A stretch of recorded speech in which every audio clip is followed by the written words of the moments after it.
Bonjour à tous et bienvenue. Merci d'être avec nous dans cette émission Génération Champion. Vous connaissez le principe de cette émission.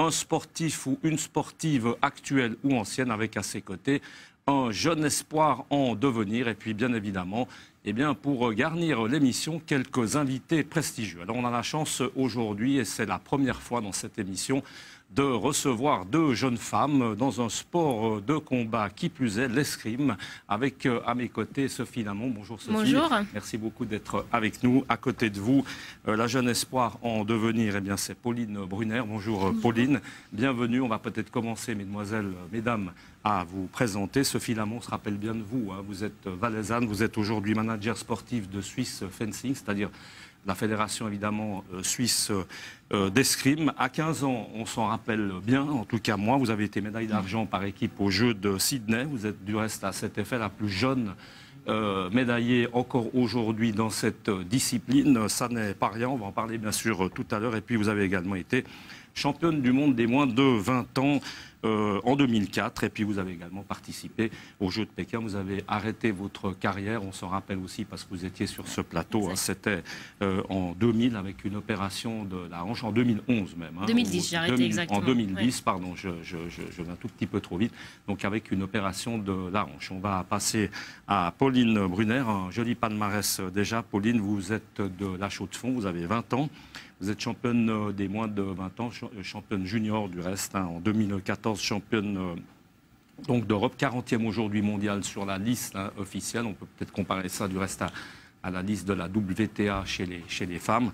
Et puis votre ambition, bien évidemment, c'est un secret pour personne. Vous espérez gagner grâce à votre président Olivier Carrard qui est en face de vous les Jeux de Rio en 2016. C'est tout le mal qu'on vous souhaite, comme on le dit. Et puis accessoirement, mérite sportif, Espoir Neuchâtelois 2014, rien que ça. Olivier Carrard, on vous connaît bien, avocat célèbre de la place. Merci d'être avec nous. Olivier, vous êtes genevois, vous êtes avocat, on vient de le dire, juge également au tribunal arbitral du sport, c'est une grosse fonction, et puis également président de la fédération également de Suisse d'escrime, de Swiss Fencing, avec à votre actif, parce que vous avez plusieurs casquettes et vous auriez pu pratiquement être à la place de Sophie comme invitée principale.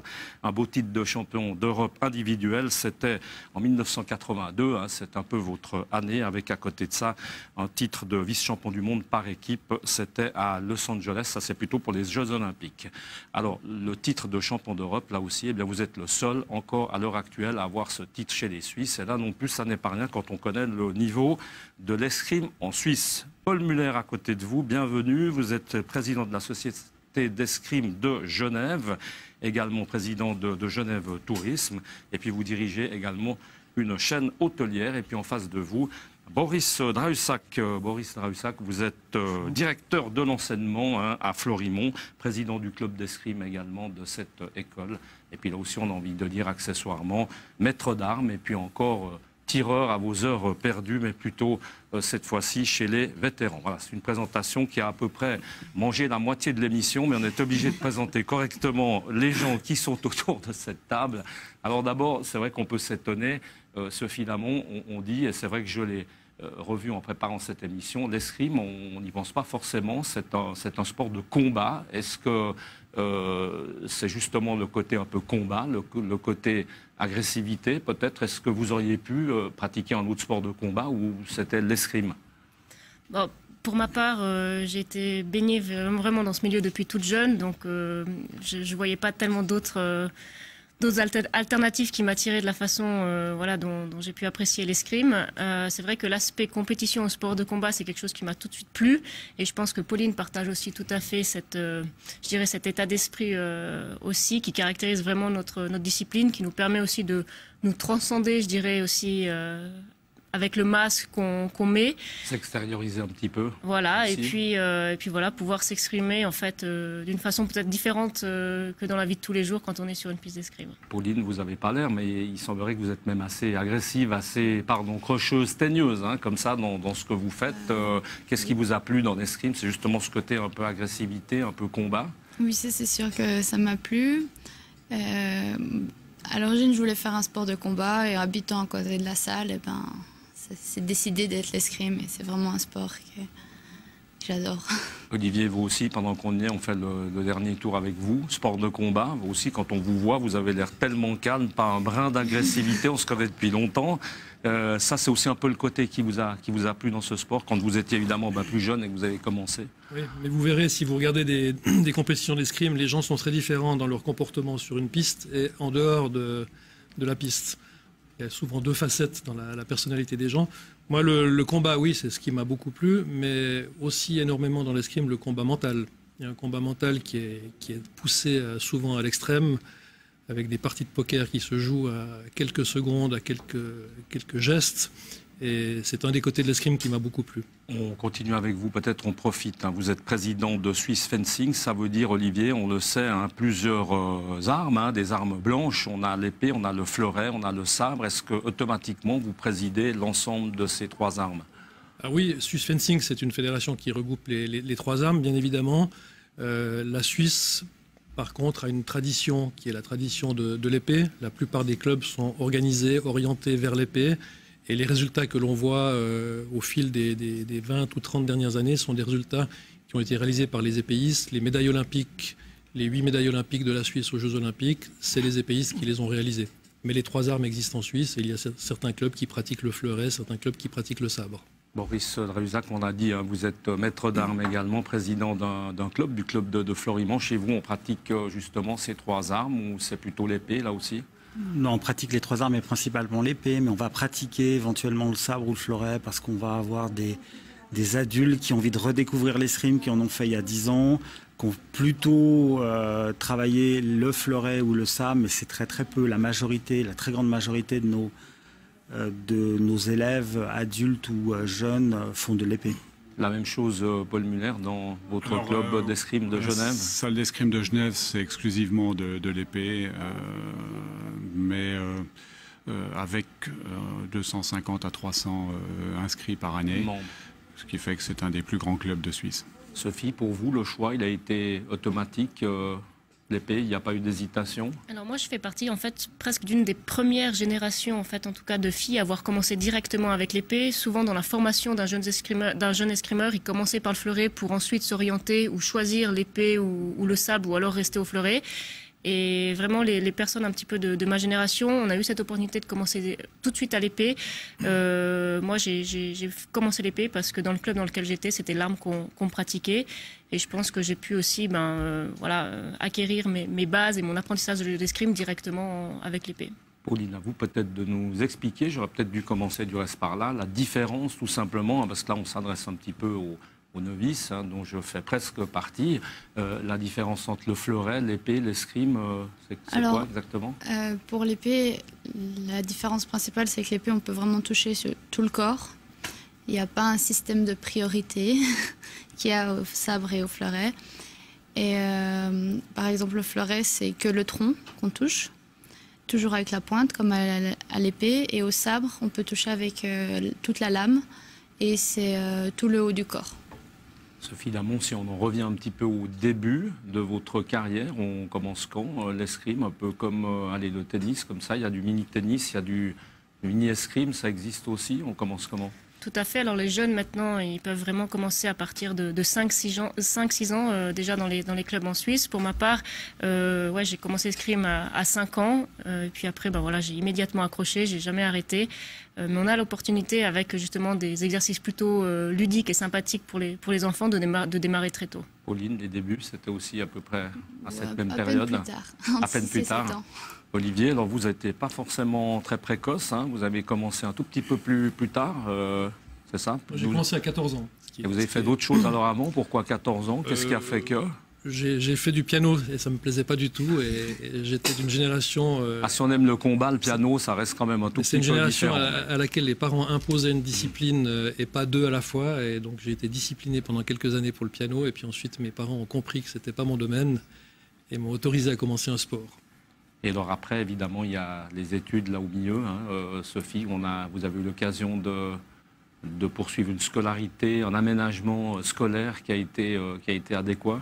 Tout à fait. Alors j'ai eu la chance en fait de faire mes études secondaires en fait jusqu'à ma maturité en Suisse dans un établissement en fait qui proposait pas une structure sport-études, mais qui m'a quand même accordé des arrangements pour pouvoir m'entraîner et partir en compétition. Et puis après j'ai aussi eu la chance de poursuivre mes études universitaires toujours en parallèle de ma carrière sportive. Et je pense que c'était vraiment un élément en fait primordial pour mon équilibre et puis pour ma réussite, que ce soit sportive ou professionnelle. En tout cas c'est justement ce que je peux en retirer aujourd'hui après avoir arrêté. Vous avez un aménagement spécial, études, vous êtes là en année sabbatique, c'est ça? Vous avez pris un petit peu de temps pour faire un peu d'escrime? L'année passée, j'ai fait ça et ça fait 6 mois que j'ai recommencé les études, mais j'ai pas encore franchement trouvé ma voie. Qu'est-ce qui vous intéresserait dans les études? La chimie, mais je sais pas encore vraiment où.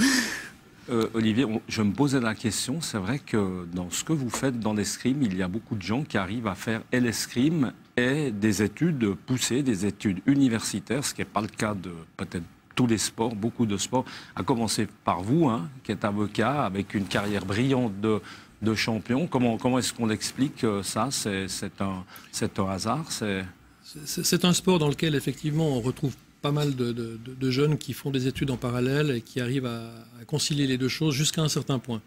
Moi, je suis d'une génération qui a vécu des compétitions qui étaient principalement concentrées en Europe, ce qui facilitait les choses. Maintenant, pour la génération actuelle, c'est devenu beaucoup plus compliqué parce que le circuit Coupe du Monde fait le tour du monde, les compétitions sont plus nombreuses, les voyages sont plus fréquents, plus longs, c'est un peu plus compliqué. Mais on a vécu Marcel Fischer, notre champion olympique de 2004, a fait ses études de médecine.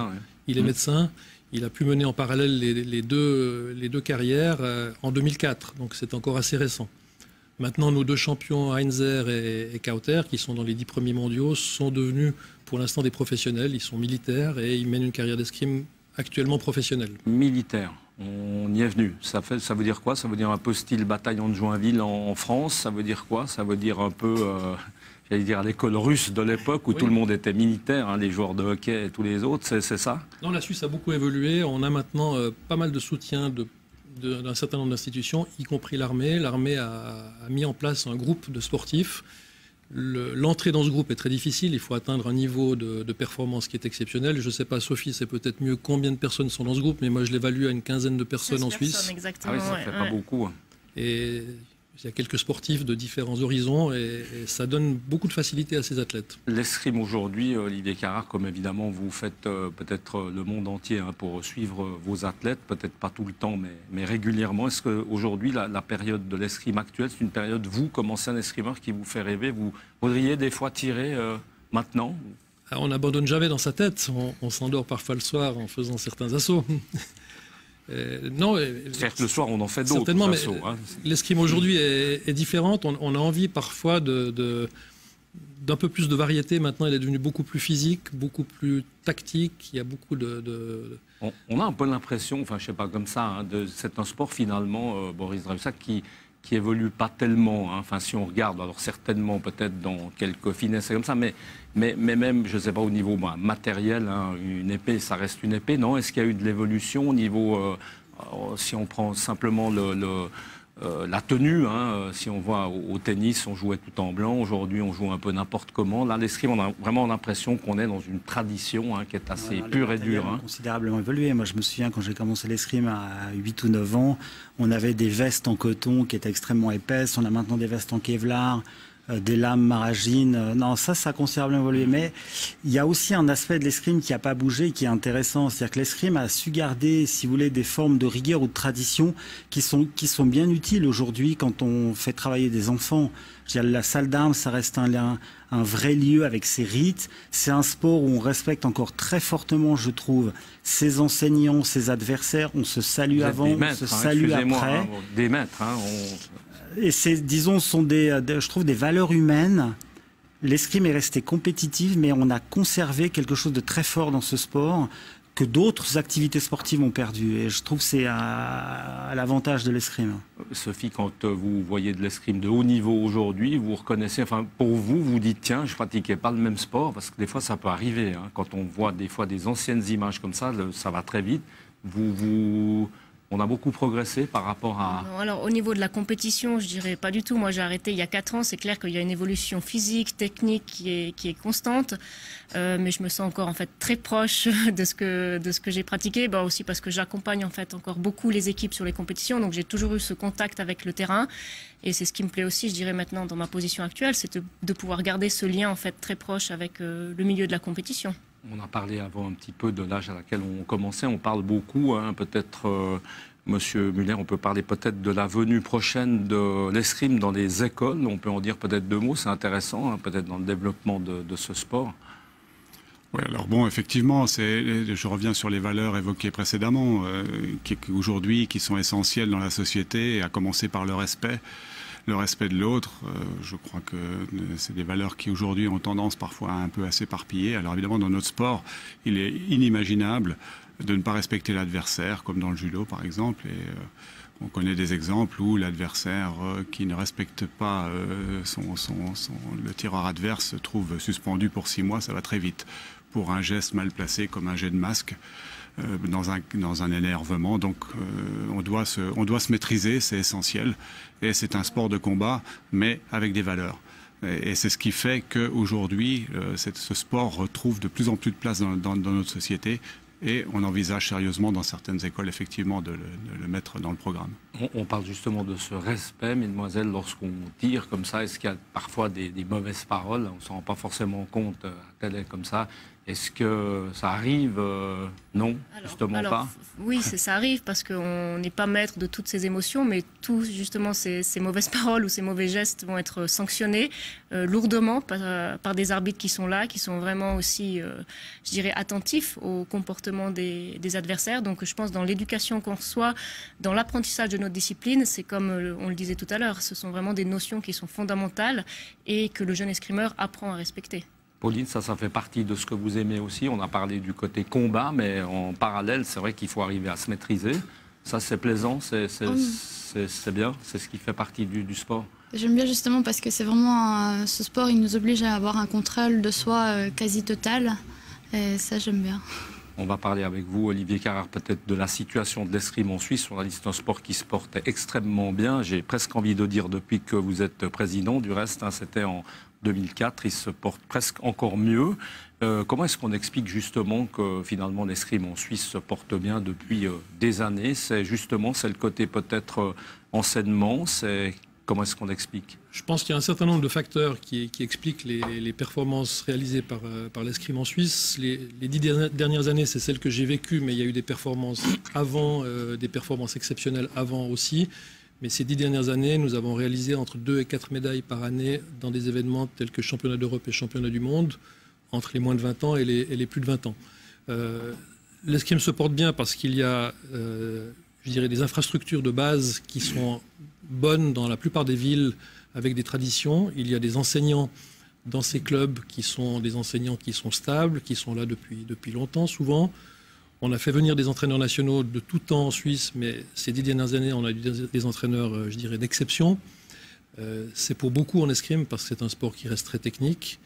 Et puis, on a cette tradition qui fait qu'on a gardé une élite constante. On est dans le plus haut niveau mondial depuis très longtemps. Et pour les jeunes, je pense que ça ouvre des horizons. On voit que les résultats sont possibles.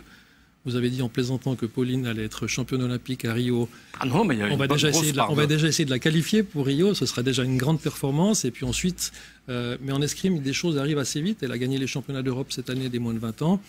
C'est une ascension qui est arrivée assez rapidement. Alors, on a parlé des championnats du monde, on parle de Rio, mais plus proche de nous, Olivier Carrard, on va se retrouver dans un instant. On va présenter, à suivre au mois de juin, le championnat d'Europe d'escrime. Ça va se passer à La Chaux-de-Fonds. Regardez ce clip. À Montreux.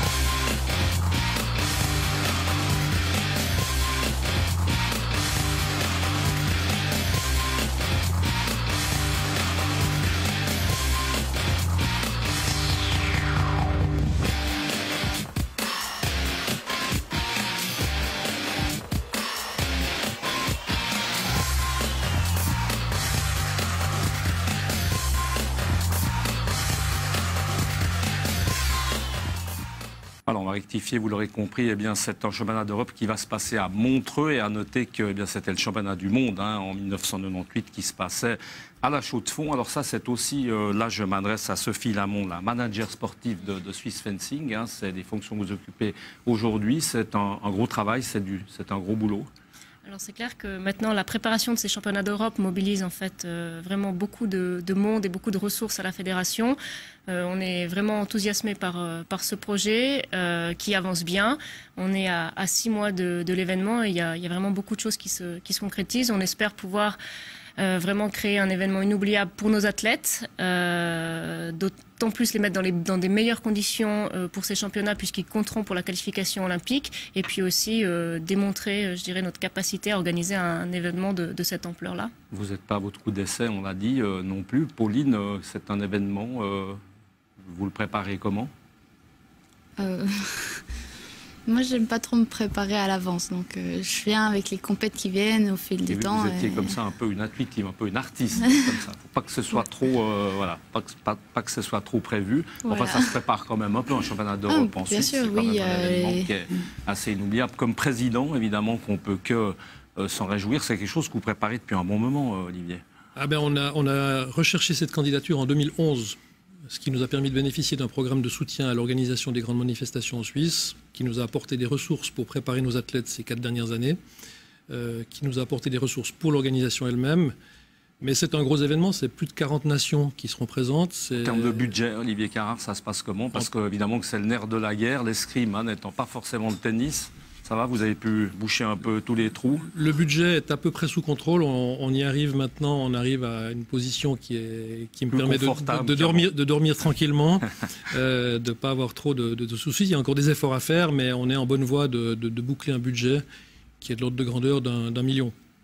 C'est pas rien. Quand on est président de club, messieurs, quelle est votre implication dans cette organisation? C'est quelque chose aussi d'important pour vous? Oui, parce Boris, que nous, ça va nous permettre d'utiliser l'événement pour promouvoir l'escrime auprès de jeunes qui en ont jamais fait. Donc nous, on l'intègre dans une stratégie. Donc nous, on a un peu plus de 10 ans. Donc en escrime, 10 ans, c'est vraiment jeune, très jeune club. Donc bon, on a des programmes à l'intérieur de l'Institut Florimond pour l'escrime, mais on va développer effectivement très prochainement sur à peu près l'entier des classes primaires au DIP, des petites, modules de découverte de l'escrime. Et on espère, avec la collaboration de la fédération, d'avoir des classes qui finiront en beauté et qui pourront passer un après-midi pendant les championnats d'Europe à Montreux. Paul Muller, on met aussi un peu les petits plats dans des grands chez vous? Oui, bien sûr, c'est un événement essentiel qui aura des retombées médiatiques très importantes. Et pour nous, c'est important. Et puis, on aimerait assez qu'il y ait un jeune ou l'autre qui se qualifie. Ça, c'est encore une autre discussion.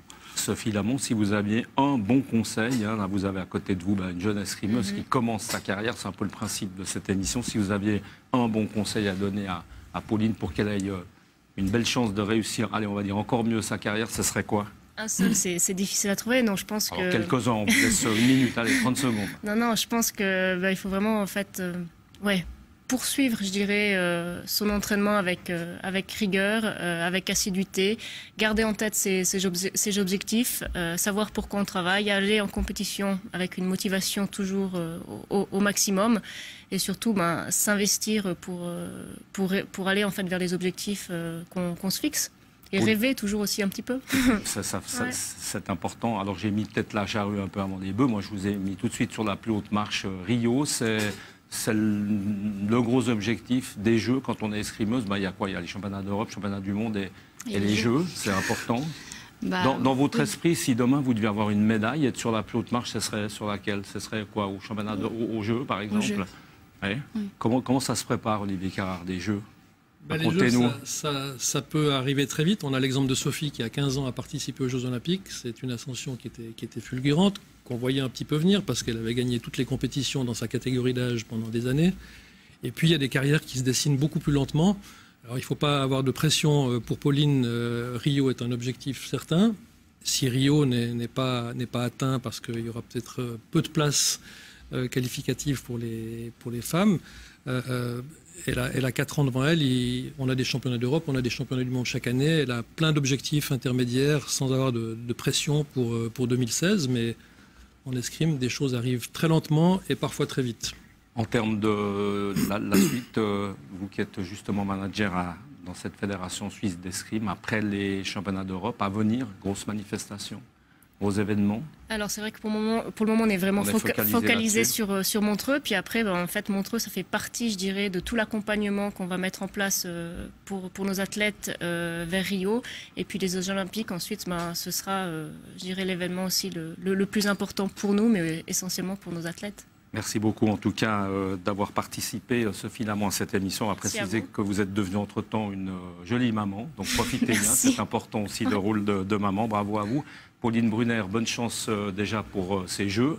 Essayez de ne pas me faire démentir, mais on a encore le temps d'en parler, hein, c'est en 2016, donc on compte sur vous. Boris Drahusac, merci beaucoup d'être venu. Paul Muller, merci également d'avoir participé. Et puis merci également à vous. Olivier Carin, on le rappelle, le président de la Fédération Suisse d'Escrime, de Swiss Fencing plus précisément. Merci à vous de nous avoir suivis. On se retrouve très bientôt pour Génération Champion. À bientôt. Ciao.